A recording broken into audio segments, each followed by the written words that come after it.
नमस्ते। आज के इस एक्सप्लेनर में हम डिकोड करने वाले हैं यमुना नदी तंत्र को।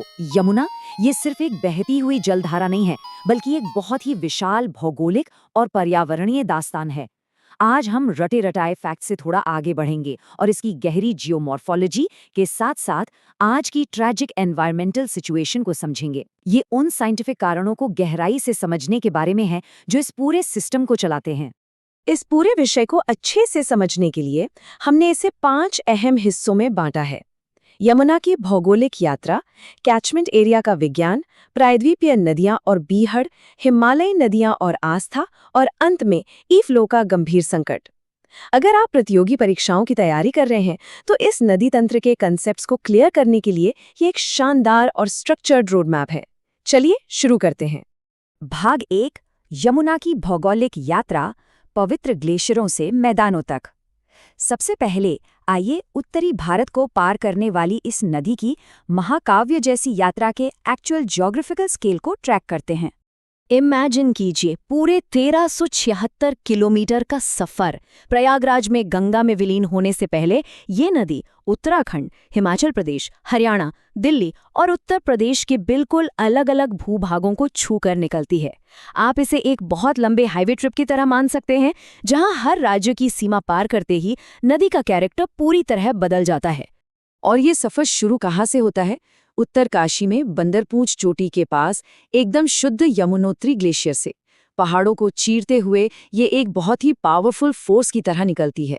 लेकिन जैसे जैसे ये हरियाणा और दिल्ली के मैदानी इलाकों में पहुंचती है, इसकी वो स्पीड और एनर्जी एकदम शांत हो जाती है।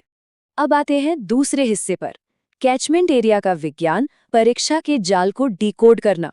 अक्सर एग्जाम्स में नदी के असली साइज को लेकर एक क्लासिक ट्रिकी सवाल आता है जो कई बार भ्रम पैदा करता है। चलिए इसे हमेशा के लिए क्लियर कर लेते हैं। जरा सोचिए, क्या सबसे लंबी नदी हमेशा सबसे बड़ी भी होती है? बिल्कुल नहीं। भौगोलिक दूरी के हिसाब से यमुना गंगा की सबसे लंबी सहायक नदी है, लेकिन जब बात पानी के आयतन यानी वॉल्यूम की आती है तो घाघरा सबसे बड़ी सहायक नदी बन जाती है। इसे आप ऐसे समझ सकते हैं जैसे किसी पेड़ के तने की लंबाई की तुलना उसकी घनी शाखाओं से करना। अब ऐसा होता क्यों है? इसका साइंटिफिक जवाब है कैचमेंट एरिया या अपवाह क्षेत्र। ये वो पूरा इलाका है जहां से नदी और उसकी सहायक नदियों का नेटवर्क बारिश और बर्फ का पानी इकट्ठा करता है। घाघरा का कैचमेंट एरिया भारी बारिश और बर्फबारी वाले क्षेत्रों में बहुत दूर तक फैला है। यही वजह है कि लंबी होने के बावजूद पानी होल्ड करने की कैपेसिटी में यमुना दूसरे नंबर पर आती है। चलिए आगे बढ़ते हैं तीसरे भाग की तरफ, प्रायद्वीपीय नदियां और बीहड़, दाहिने तट की गतिशीलता। दक्षिण की ओर बढ़ते हुए यमुना को प्रायद्वीपीय पठार से एक बिल्कुल अलग तरह की एनर्जी मिलती है। यहाँ दाहिने तट यानी राइट बैंक की सहायक नदियों का पश्चिम से पूर्व का एक बहुत ही स्ट्रिक्ट पैटर्न है, जिसे याद रखना बहुत जरूरी है। शुरुआत होती है शक्तिशाली चंबल से, जिसके बाद आती है सिंध, फिर बेतवा और आखिर में केन नदी।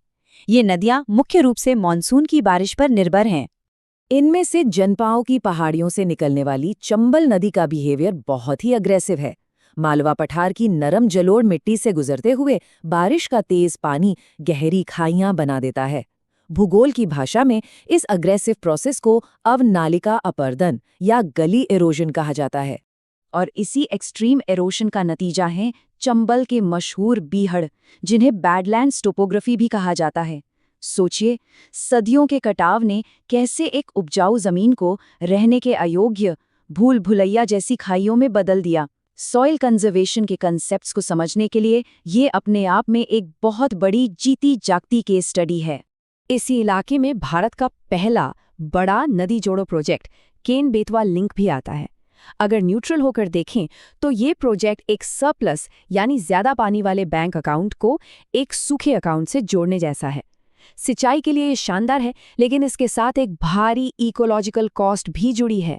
इस प्रोजेक्ट से पन्ना टाइगर रिजर्व के जलीय और स्थलीय इकोसिस्टम का एक बड़ा हिस्सा जलमग्न हो जाएगा। अब आते हैं चौथे भाग पर, हिमालयी नदियां और आस्था, बाएं तट का विरोधाभास। अपना ध्यान लेफ्ट बैंक की ओर शिफ्ट करते हैं, जहां भौतिक भूगोल और मानव संस्कृति का एक कमाल का कॉम्बिनेशन देखने को मिलता है। सबसे बड़ी हिमालयी सहायक नदी टोन्स नदी एक बहुत ही अनोखा पैराडॉक्स पैदा करती है। जब टोन्स और यमुना देहरादून के पास कालसी में मिलती हैं, तो टोन्स में वास्तव में यमुना के मुकाबले पानी का वॉल्यूम ज्यादा होता है। तो एक बड़ा सवाल ये है कि मिलने के बाद इस संयुक्त नदी को यमुना ही क्यों कहा जाता है? और इसका जवाब हमें बताता है कि कैसे भारतीय भूगोल को हमारा समाज आकार देता है। जल विज्ञान यानी हाइड्रोलॉजी का बेसिक रूल कहता है कि जिस नदी का वॉल्यूम ज्यादा हो, नाम उसी का चलता है। लेकिन यहाँ यमुनोत्री ग्लेशियर से जुड़ी सदियों पुरानी आस्था और पौराणिक मान्यताएं विज्ञान के इन बुनियादी नियमों पर भारी पड़ जाती हैं। लेकिन जब हम मैदानी इलाकों में थोड़ा और नीचे आते हैं, तो यही कहानी बहुत दुखद हो जाती है। बाएं तट की हिंडन नदी ऊपरी शिवालिक से निकलकर गाजियाबाद और नोएडा के घने इंडस्ट्रियल बेल्ट से होकर गुजरती है। ये नदी प्योर जियोग्राफी से मैन मेड पोल्यूशन के संकट में बदलने का एक बहुत ही ट्रैजिक सिंबल बन चुकी है। भाग 5 ई फ्लो और अस्तित्व का संकट, एक नदी की तकनीकी मौत। यही इंडस्ट्रियल पोल्यूशन हमें इस नदी की यात्रा की आखिरी और सबसे दुखद चरण में लाता है। ये एक बहुत ही कड़वी स्ट्रक्चरल विफलता है। इमेजिन कीजिए, एकदम शुद्ध ग्लेशियरों से निकलने वाली एक नदी देश की राजधानी को पार करते करते तकनीकी रूप से एक मृत खुले नाले के रूप में डिक्लेयर कर दी जाती है। इस पूरी ट्रेजेडी का रूट कॉज है इसके ई फ्लो यानी इकोलॉजिकल फ्लो का खत्म हो जाना। ई फ्लो एक बहुत ही क्रिटिकल एनवायरमेंटल कॉन्सेप्ट है। इसका मतलब है वो मिनिमम पानी जो किसी भी नदी को अपने जलीय इकोसिस्टम को जिंदा रखने और प्राकृतिक कचरे को बहा ले जाने के लिए चाहिए ही चाहिए। इस संकट की शुरुआत होती है हरियाणा के हथनीकुंड बैराज से। यहाँ नेचुरल फ्लो को रोक लिया जाता है और ज़्यादातर फ्रेश पानी को सिंचाई और पीने के लिए पूर्वी और पश्चिमी नहरों में डाइवर्ट कर दिया जाता है। इसका असर ये होता है कि नदी अपने प्राकृतिक प्रवाह से पूरी तरह कट जाती है और आगे दिल्ली तक केवल एक मामूली रिसाव या ट्रिकल ही पहुंच पाता है। इसे ऐसे समझिए जैसे कोई रुकी हुई कन्वेयर बेल्ट हो। जब बेल्ट रुकी है और आप उस पर कचरा डालते जा रहे हैं, तो वो बस वहीं सड़ता रहेगा। ई फ्लो के बिना यमुना का भी यही हाल है। लाखों लीटर अनट्रीटेड सीवेज उसमें गिरता है और फ्रेश पानी न होने की वजह से नदी के पास उसे डाइल्यूट करने या बहा ले जाने की कोई कैपेसिटी ही नहीं बची है। इस प्रॉब्लम को सॉल्व करने के लिए सरकार ने यमुना एक्शन प्लान शुरू किया, जिसमें जापान के साथ मिलकर सीवेज ट्रीटमेंट प्लांट्स बनाए गए। लेकिन अगर ऑब्जेक्टिवली देखें तो एक सीधा सा लॉजिक है। अगर आप नदी के नेचुरल हाइड्रोलॉजिकल साइकिल को इग्नोर करेंगे तो ऐसी कोई भी टेक्नोलॉजिकल कोशिश स्ट्रक्चरल तौर पर फेल ही होगी।